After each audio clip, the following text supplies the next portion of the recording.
Survey building এ দক্ষিণ কলকাতার 4টি কেন্দ্রে লজিক্যাল ডিসক্রিপেন্সি খতিয়ে দেখা হচ্ছে। আর সেই ছবি ঘুরে দেখেছেন আমাদের প্রতিনিধি ঝিলম করঞ্জাই।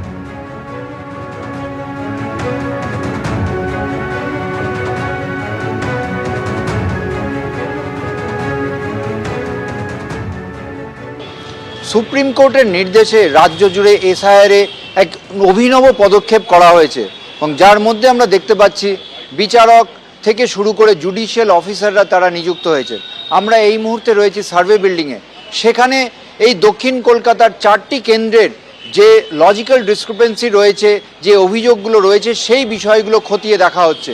এবং সেখানে যে কেন্দ্রগুলো রয়েছে যেগুলো হলো ভবানীপুর, বালিগঞ্জ, কলকাতা পোর্ট এবং রাসবিহারী। এবং কাজ ইতিমধ্যেই শুরু হয়েছে যেটা জানা যাচ্ছে, এবং সকাল থেকে সেই কাজের জন্য যারা নিযুক্ত আধিকারিক তারা প্রত্যেকে এসে গিয়েছেন। ক্যামেরায় প্রবীর দের সঙ্গে ঝিলম করঞ্জাই, এবিপি আনন্দ, কলকাতা। সিও দপ্তরে বিক্ষোভের মুখে হাইকোর্টে গেলেন বিরোধী দলনেতা। জুতো চোর চোর স্লোগান দেয়া হয় যখন বিরোধী দলনেতা সিও দপ্তরে প্রবেশ করেন। আর সেই ঘটনার প্রতিবাদে হাইকোর্টে গেলেন বিরোধী দলনেতা। তৃণমূলপন্থী বিএলও সংগঠন বিক্ষোভ দেখায় গতকাল। সিও দপ্তরে বিক্ষোভের মুখে শুভেন্দু অধিকারী, কোনো ব্যবস্থা নেয়নি পুলিশ। প্রধান বিচারপতির দৃষ্টি আকর্ষণ বিরোধী দলনেতার। মামলা দায়েরের অনুমতি চেয়ে কলকাতা হাইকোর্টে মামলা। গতকাল সিও দপ্তরে বিক্ষোভের মুখে পড়েন শুভেন্দু অধিকারী। শুভেন্দু অধিকারীকে জুতো দেখিয়ে বিক্ষোভ দেখান তৃণমূলপন্থী বিএলওরা। বিরোধী দলনেতার বিরুদ্ধে থানায় অভিযোগ দায়ের করেছেন বিক্ষোভকারীরা। তৃণমূলপন্থী বিএলও সংগঠন তারা বিরোধী দলনেতার বিরুদ্ধে গতকালই থানায় অভিযোগ দায়ের করেন।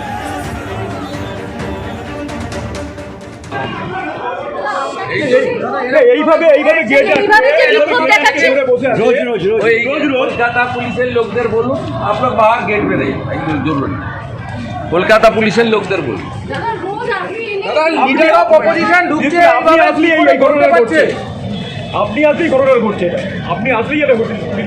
সব ছবি তোলা থাকছে। মে মাসে একদম যাকে বলে না উল্টো